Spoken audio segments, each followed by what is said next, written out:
Dzień dobry, witam Was dzisiaj w nowym filmiku, w którym opowiem Wam trochę, co robię w ten weekend, bo jest teraz majówka.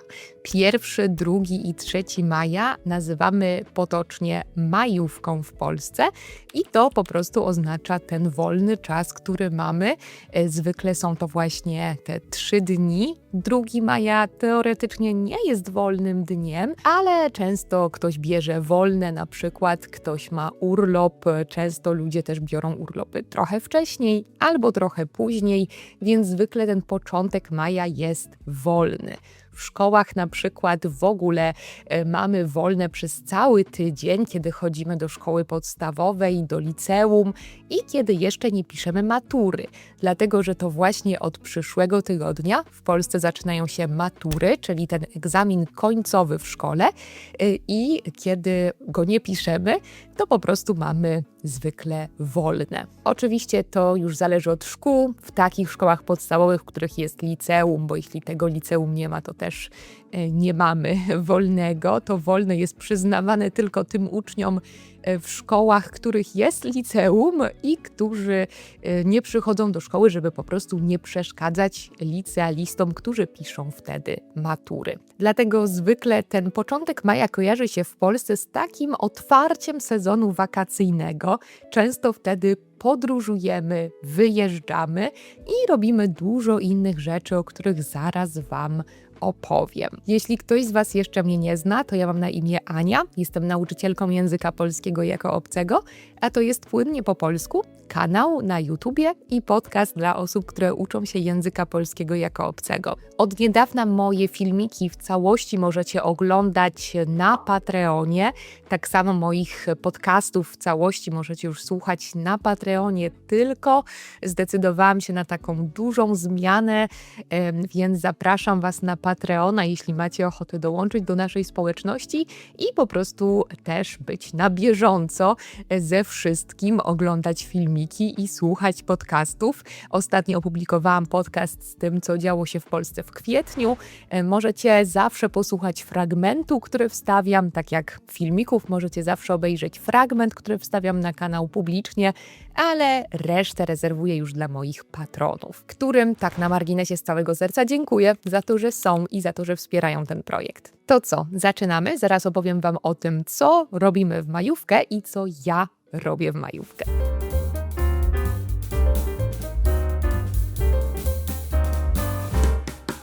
Dzisiaj 1 maja jest święto pracy w Polsce. Jest to międzynarodowe święto i wiem, że w wielu krajach też jest to wolny dzień, więc dajcie mi znać w komentarzach, czy w Waszym kraju to też jest dzień wolny, 1 maja.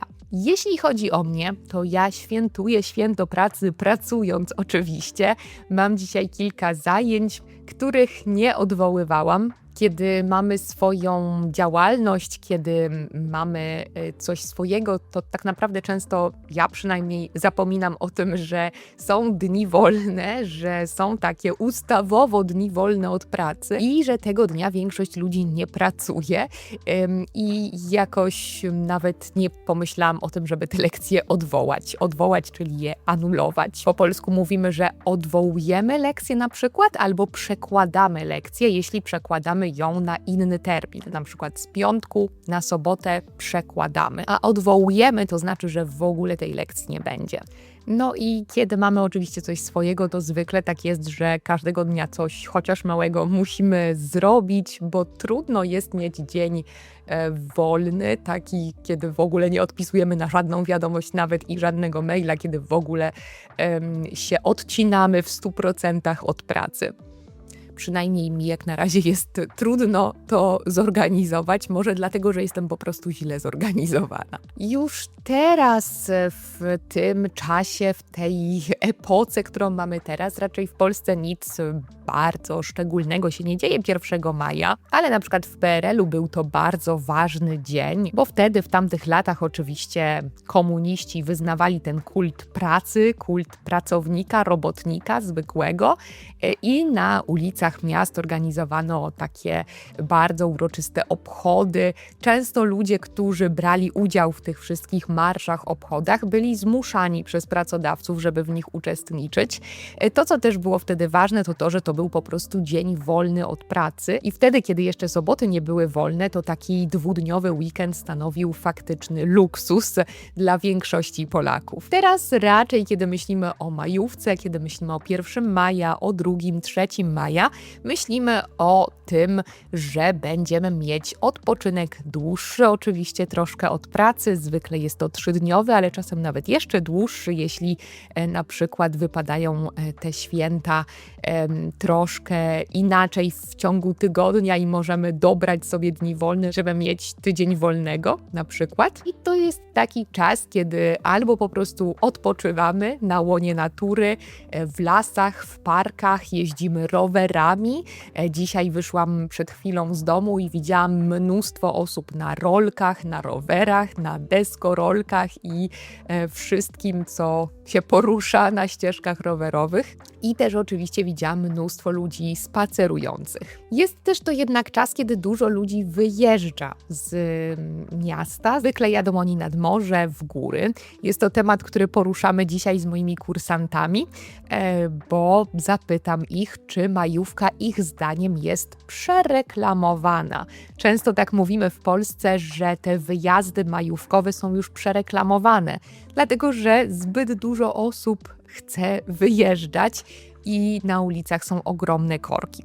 Pamiętam, jak kiedyś pojechałam w góry na majówkę i to było straszne doświadczenie, dlatego że właśnie nie dało się w ogóle przejechać. Do Zakopanego były strasznie duże korki i to jest tak męczące doświadczenie stać w takim tłoku, też potem poruszać się w tłumie ludzi. Na Krupówkach było zawsze tłoczno i tego raczej nie polecam. Jeździć w takie popularne miejsca na święta, na długie weekendy, jak majówka, albo tak samo później mamy 15 sierpnia wolne w Polsce, to też często jest długi weekend, jeśli tak się ułoży w kalendarzu i wtedy też, jeśli wybieramy się nad morze albo w góry, to musimy często liczyć się z ogromnymi korkami, kilometrowymi korkami i liczyć się z tym, że wszędzie będzie mnóstwo ludzi. Coś o tym wiem, bo tego też doświadczyłam kiedyś na własnej skórze.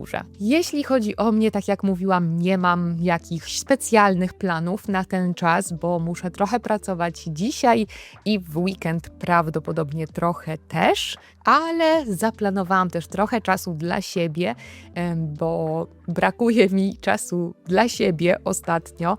Mam wrażenie, że albo zajmuję się dzieckiem, albo pracuję i to są dwie aktywności, a rzadko mam czas, który poświęcam tylko na siebie. Dlatego taki czas zaplanowałam już na jutro. Pojadę do centrum Warszawy, żeby pójść do jednego sklepu. Może nie powinnam o tym mówić publicznie. Nie będzie to jakiś wielki shopping, jakieś wielkie zakupy. Po prostu muszę zobaczyć jedną rzecz, której potrzebuję. I oczywiście może przy okazji pooglądam coś innego, ale zwykle moje coś innego to piżamy dla dziecka na przykład, czy inne ubrania tego typu, bo faktycznie już dla siebie bardzo rzadko coś kupuję. Rzadko mam taki czas, żeby wyjść z domu i pooglądać ubrania w sklepach, a online nie za bardzo lubię kupować. Czasem oczywiście mi się to zdarza, jak chyba każdemu, ale często jestem niezadowolona i odsyłam potem te wszystkie rzeczy, bo raczej jestem osobą dosyć wymagającą, jeśli chodzi o ubrania. To znaczy w czymś muszę się naprawdę dobrze czuć, żeby to chcieć kupić. Więc pokażę Wam jutro, w Dzień Flagi 2 maja, centrum Warszawy. Przejedziecie się tam razem ze mną. Pokażę Wam, co tam będę robić i trochę Wam o tym opowiem już jutro. A dzisiaj życzę Wam przyjemnego święta pracy. Zaraz mam lekcję, tak jak mówiła, więc zrobię sobie szybko kawę albo zaparzę sobie jakąś herbatę i przygotuję się do spotkań. Dalszy ciąg filmiku możecie obejrzeć na Patreonie, gdzie znajdziecie też listę słówek, ćwiczenia, dodatkowe podcasty z wyjaśnieniem słów, dyktanda i wiele, wiele więcej. Link do Patreona jest w opisie filmiku. you can watch the rest of the video on Patreon, where you'll also find a list of vocabulary, exercises, additional podcasts, explaining words, dictations, and much, much more. The Patreon link is in the video description.